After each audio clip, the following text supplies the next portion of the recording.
In September 2025, in a cold government hall in northern Pakistan, someone paid $370,000. Not for a house, not for a car, for a single piece of paper. That paper is a permit to hunt one wild goat.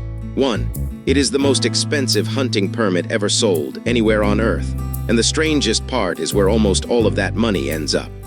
The goat is a Markhor. Its name comes from the Persian for snake eater, though the Markhor is a pure herbivore, so that is legend, not biology.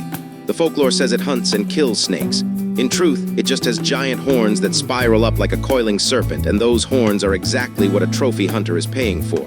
It is Pakistan's national animal, and just a few decades ago it was vanishing. Poaching and herders crowding it off its slopes had pushed it to the edge of extinction. Today there are more than 5,000, and the species has been downgraded from endangered to a lower risk level.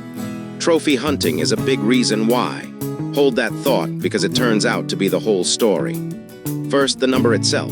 This was not one rich person losing their head in the heat of bidding. The government sets a floor price, and for the 2025-26 season, that floor was $200,000 just to enter the room. The record permit went for $370, and the next 3 Markhor permits that same day sold for $286, $270, and $240,000. A year earlier, the floor had been only $150,000. The price is climbing fast. Here is what most coverage skips. The permit is only the entry ticket. On top of it, a hunter still pays for an outfitter and guides, flights into the mountains, porters to carry the gear, then taxidermy and the paperwork to ship the trophy home.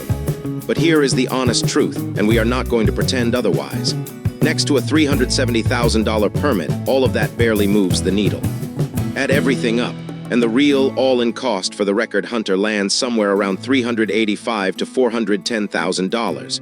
We are calling that an estimate on purpose, because the travel and taxidermy figures are not published the clean way the permit is. But the shape is unmistakable.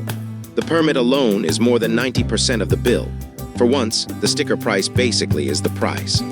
So who pockets $370,000 for one goat? This is the part nobody expects. Around 80% of that money is funneled to the local mountain communities under the program's own rules, not the government, which keeps only about a fifth. The villages. They have used it to build schools and clinics, to lay roads and water channels, and to pay their own people as wildlife guards. And that is the clever part. The people who once poached the Markhor are now the ones protecting it, because a live herd is worth far more to them than a dead one. The hunter pays to kill one old male, past breeding age. The village gets a reason to keep every other Markhor alive. There are 2 catches. First, the trophy might never make it home. The Markhor is so protected that only 12 can be legally exported from the entire country in a year, and a hunter's own government can still block it at the border. Second, not everyone is cheering. Some guides warn that pushing the price this high is scaring buyers away and could quietly kill the very program that funds the villages. The record, in other words, might be too good for its own good. Let's put $370,000 in perspective. In Pakistan, the average person earns under $1,700 a year. So a single permit is worth more than 2 centuries of an average income. Think about that. Someone would have had to start saving around the time of Napoleon and never spend a cent since, just to afford the right to take one shot. At the very same auction, the next most prized animal, a blue sheep, topped out at $40,000. The Markhor went for roughly 9 times that. There is expensive, and then there is this. So is it worth it?